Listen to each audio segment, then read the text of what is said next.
Welcome to Empowered. I'm Elizabeth Naumovski, and welcome to Women Who Lead, where ambition meets opportunity. Today, we're tackling one of the most transformative moments in business, selling your company. Mergers and acquisitions, also known as M&As, can feel like a high-stake world, but women entrepreneurs are stepping in with strategy, confidence, and heart. So, why does understanding the psychology behind M&A really matter? Because behind every deal are people, their motives, fears, and goals. And what you understand, you don't just take part in the negotiation, you actually lead it. We'll break down what every seller needs to know before saying yes to a deal so you can protect your vision, your value, and your voice. So let's step in it together with Reece Tomlinson. She's the Chief Executive Officer of RWT Capital. Reece, welcome to Empowered. I'm so happy that you're here today. So nice to meet you. So, Good to have Reece, you. thank you. Reece, why don't you just begin by explaining what M&As or mergers and acquisitions are?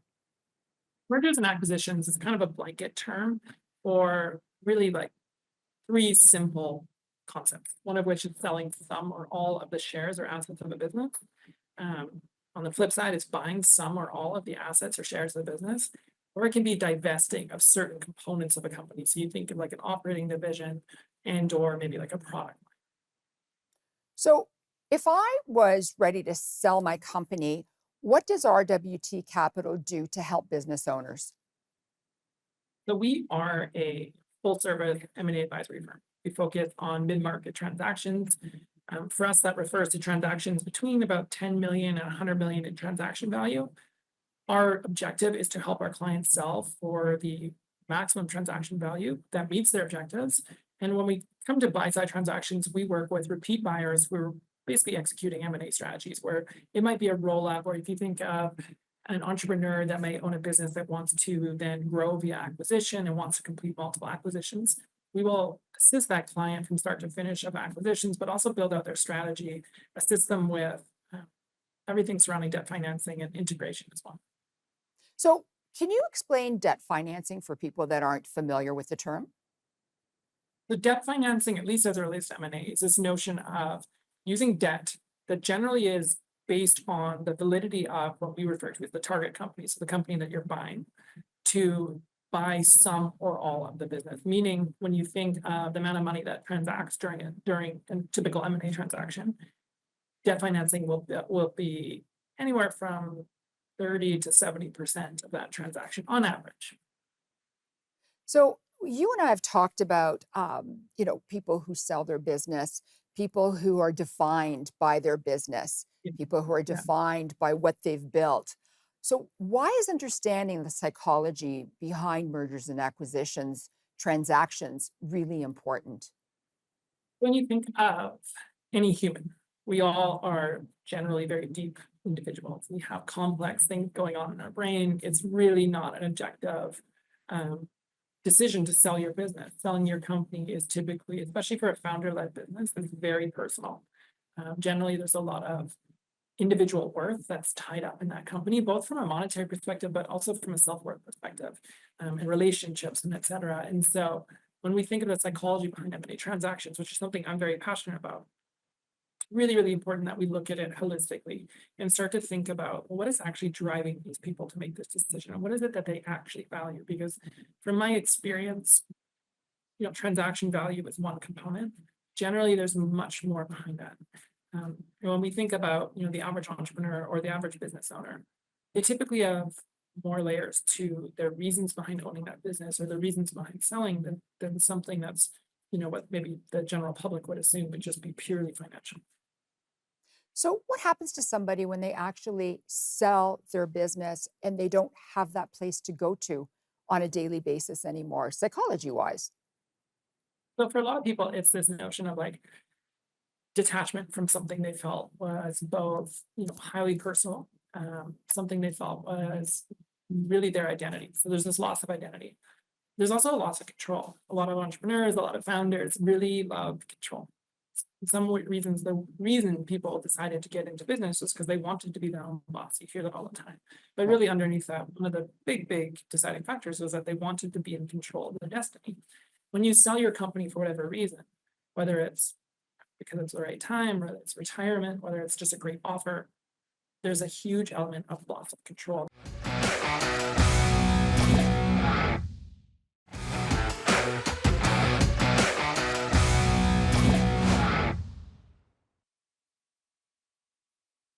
Welcome back to Empowered. I'm Elizabeth Naumovski. Today, we're discussing the psychology of mergers and acquisitions. Reece, before we went to break, we were talking about loss. When somebody sells their company, there's a huge loss. Please continue. Yeah, so one of the big things that a lot of founders don't think about is this notion of loss of control. It is a huge driver for a lot of entrepreneurs, a lot of business owners. One of the reasons you always hear about this is, why do I own a business? Because I can be in control of my destiny. When you think of that loss of control, it's not necessarily just of their schedules, it's actually more on a psychological level. So from the objective party's perspective, so you think of a buyer, they look at an M&A transaction going, I'm going to pay this person who owns this company or these people that own this business a lot of money. So objectively, they should be very happy about this transaction. Oftentimes what happens is sellers are immediately, like once they hear this deal is going to happen. So think of an LOI situation. We deal with this all the time with clients, where client will go under LOI with an M&A transaction. And over time, there starts to be this realization that actually I'm selling my company, actually I'm going to be losing some control. And that loss of control can be very, very scary. And it's a reason that actually a lot of M&A deals, in my opinion, fall apart at a very core level. Because going from being in a total control position to now feeling like you have a boss, and maybe even your financial future is tied to someone else's decision, is something that a lot of sellers cannot really come to grips with. So when we're advising clients, we're advising on transactions, we really look to figure out ways to ensure that our clients can remain having portions of control, having ways in which they can feel as though they're in control. So psychologically, it gives them the added benefit of feeling as though they're not only losing some form of their identity, but they're also having the ability to be in control of whatever that future destiny looks like as it relates to their business. So, how does psychology impact the mergers and acquisitions, basically completing the transaction? Because this is a lot to go through. And to me, it feels like it's a roller coaster. Absolutely. So from a psychological perspective, my opinion is that most mid-market transactions and definitely lower market transactions. So when I say lower market, I just mean let's say sub $10 million transactions fail often because of psychology. The deal structure, the transaction value is really what gets you in the door. It gets the deal moving. Once you're in that position, it becomes a lot about ensuring that you're working with people. And so if you're buying a business, it's all about making sure that you understand that person and are doing things that help create safety, that help create this level of feeling, again, in control, and also build trust, because those are the three components, in my opinion, that are required to close M&A deals. But on the sell side, it's also about this notion of diminishing returns, right? So as humans, we are very, very good at seeing something in the future as not as valuable today. And the more that goes on, combined with potentially reasons that would create lack of trust. So if you think of complex due diligence, there's lots of things that happen back and forth. It's very invasive for a seller. You then create this scenario where that seller starts to pull back. They feel not safe in the transaction, but psychologically, they also start looking at the return as being not as beneficial to them as it otherwise was, even a period of like a month earlier. We've seen this happen with clients where due diligence just ends up taking much longer than expected, or maybe there was some issues with the due diligence or findings, and our client, the seller, ends up really, really taking a step back, both psychologically, but also even the amount of effort they put into the transaction, which often can then end up killing a transaction itself. So again, psychologically, mid-market transactions where it's really dealing with people's hard-earned businesses that they've often spent many, many years, countless hours of blood, sweat, and tears, is this just hugely personal element of which, again, the industry, in my opinion, should be focusing more on. And then it gets a little bit more complex and you start thinking about, the average entrepreneur often has had reasons they became an entrepreneur. So maybe there was some challenges in their early life, or they had really bad encounters maybe in the workplace where they decided, I don't want to work for anyone again because that was horrible. So you think of it as an element of maybe potential trauma or anything that goes with it. And again, just gets that much more complex from that, managing the psychological element of the transaction. There's so much to think about. People just think, oh, I've got this company, I'm going to sell it, and I'm going to be rich, and life is going to be great. But it's not that simple. There's so much that goes into it. Absolutely. When we come back Absolutely. from the commercial break, I want to talk about how mergers and acquisitions have actually changed over the year. And again, our focus is the psychological element. But please don't go away. We'll be right back with more Reece Tomlinson and actually going through the psychology of selling your business and doing it properly.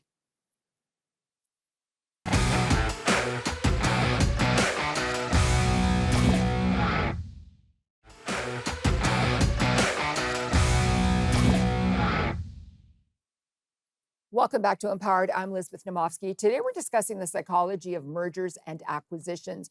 Reece, I want to talk about M&As because apparently they've changed over the year. And why is there a focus on the psychological elements of doing transactions now? That's a very, very good question. It's also a very nuanced question, so I'm going to do my best to answer that.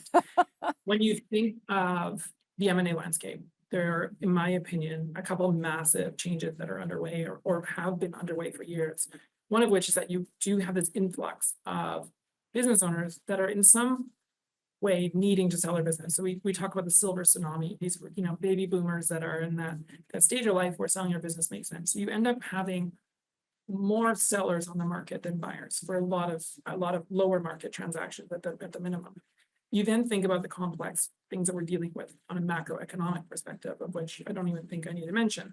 Yeah. Those require creativity on the deal side. So getting deals done is a much more challenging than it used to be, just from the notion of the typical work that an investment banker would do.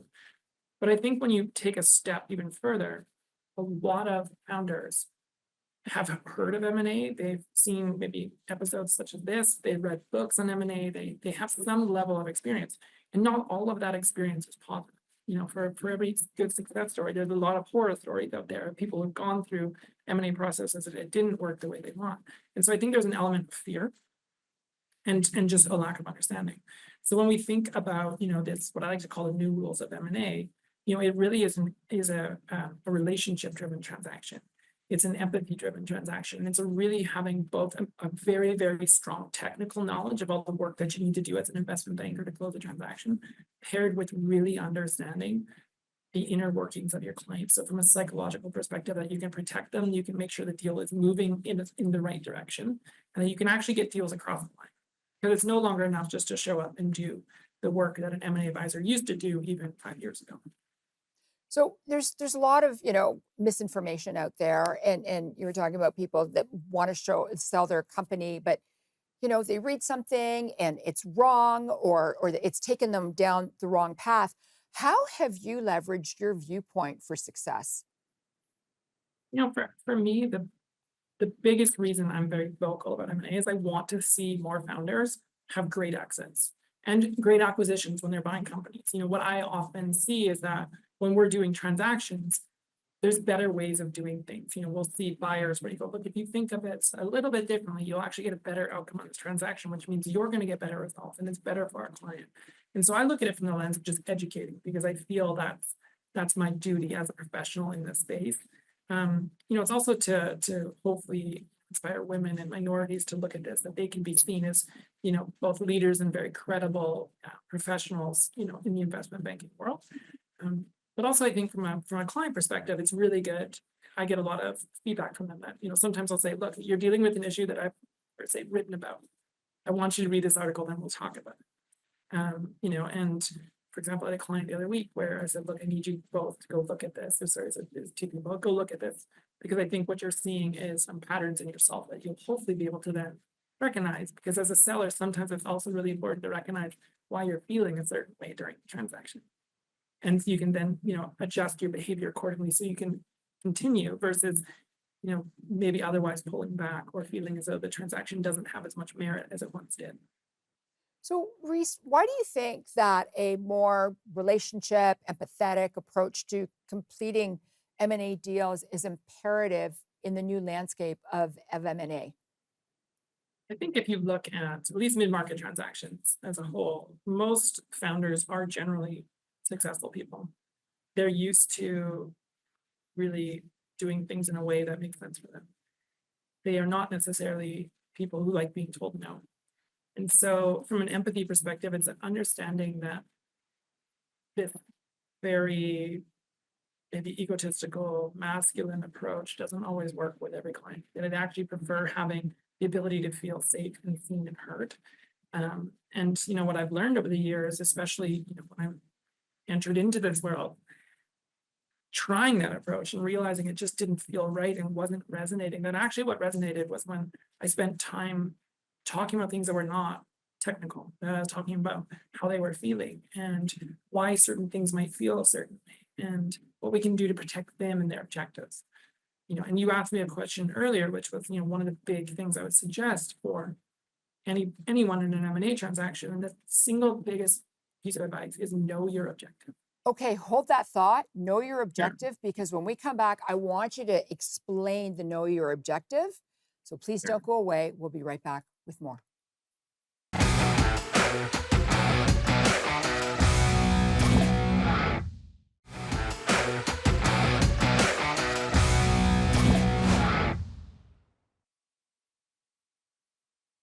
Welcome back to Empowered. I'm Elizabeth Naumovski. Today we're discussing the psychology of mergers and acquisitions, and I'm joined by Reece Tomlinson. She's the Chief Executive Officer of RWT Capital. Reece, I can't believe that we're in the last segment right now. I could talk to you for days about mergers and Having so much acquisitions, fun. and I feel Yeah, like this is a masterclass. I could go all day, so Oh, no have me back. kidding. So before we went to the break, we were talking about, or you were mentioning, know your objective. If you could just please just tell us exactly what that means. When I say know your objective, what I mean is let's think of yourself as a seller of a business. When you start entertaining, so say a sale of your company, or someone decides to knock on your door and you decide to have those conversations, the biggest single piece of advice that I can give any client is you need to intimately know your objective as to the reason you are thinking about selling your company. And the reason that you're thinking about selling your company, whatever that is, needs to be your North Star as you go through that process. Because oftentimes what happens is entrepreneurs in particular will get distracted. Will get distracted by things that are not necessarily actually taking them closer to their objectives. So for example, often have clients say, what, the biggest single thing I want is I want to spend more time with my family. Time is the most important thing. I'm not as concerned with money. I'm more concerned with time. Then as we get into the weeds of the transaction, they focus more on the top line value versus the structure of the transaction and how often they're going to have to stay involved, or is it going to be a period of years? What does that look like? So the reason I say that is, again, if you know your objectives, you can make that decision that makes sense for you as a founder and your family. Conversely, it also helps you understand and go back to, the reason for doing a deal. Because when you're doing a deal, for example, our team will spend 400 to 500 hours on a transaction. Clients spend a lot of time with their teams on due diligence. Buyers will spend a lot of time, sorry. And so during that time, it can be really easy to get distracted. It can be really easy, again, to feel as though, the return of the transaction is not worth the effort, and that, maybe there's something better in a year or 2 years, and so if you think it objectively, we've had clients come to us and say, I need 20 million on my exit, or else I can't retire. Like, okay, well, have you talked to your investment advisor about what you actually need to retire? Because again, if it is really retirement, let's talk about what you actually need to do so and what's the best path for that, because that should be your objective. And knowing that objective is critical. So I want to sell my company right now, and I think it's worth so much. What are some of the most important things a seller should know when considering whether to sell their business? I think the biggest thing that I like to tell clients about the value of their company is the business is only worth what it's worth to a buyer. So it's not a house, it's not an asset that you can easily compare. It really is.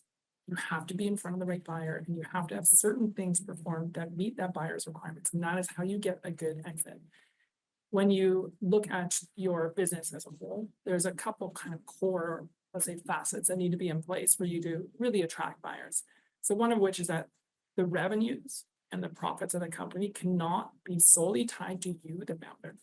That is something we see with, smaller transactions all the time. That's a huge no-no. Why? Because the moment you leave, the business will, in theory, fall apart. Second, there needs to be a leadership team in place. They need to know that it's more than just one person. And that leadership team needs to be professional.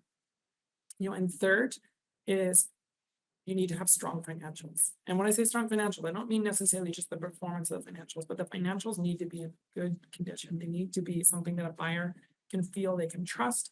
So what I always suggest is ensuring that if you don't have a controller, have a part-time controller.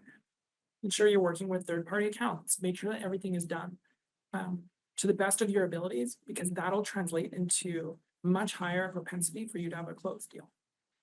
Reece, this has been amazing. I really appreciate the fact that you took the time to explain mergers and acquisitions and selling your business. And you were awesome. Thank you so much for coming on Thank you so Empowered much. today. No, thank you for having me. I really appreciate it. Absolutely. Reece wants you to know from a behavioral perspective, when safety is absent, urgency triggers anxiety. Anxiety slows decision making. As a result, pressure intended to accelerate a transaction often delays it.